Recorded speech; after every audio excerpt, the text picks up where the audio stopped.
I want my relationship with Christ to grow stronger, and I want to start reading the Bible, but I don't know where to start. Just a quick, I remember being at that spot once before in my life, well, lots before my life, but one particular time when I was really struggling. I knew I wasn't close to God like I needed to, and I don't remember where I heard it, but it stuck with me, so I decided to do it. There are 31 chapters in the book of Proverbs. There's generally 31 days in a month.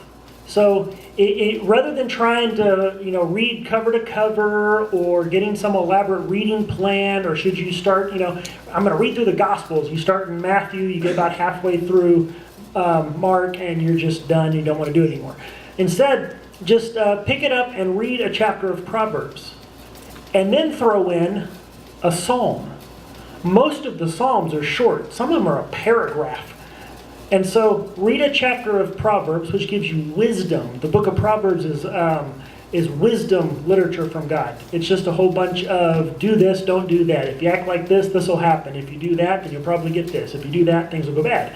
And a lot of that sort of stuff. So you just start getting the wisdom of God. So you start to know who God is. You kind of start to get that. And then the Psalms are a worship poetry. And so you really start to get to feel that emotion, especially ones that are written by David whenever he's in like these angsty, God, where are you moments? And you start to relate to the things that you're seeing there. And you start to get the heart of God. And so just through that kind of helps draw you into your relationship with God. And then, real quick, I'm stealing this from Wayne. He answered this question in our first event. He said, write down your prayer requests.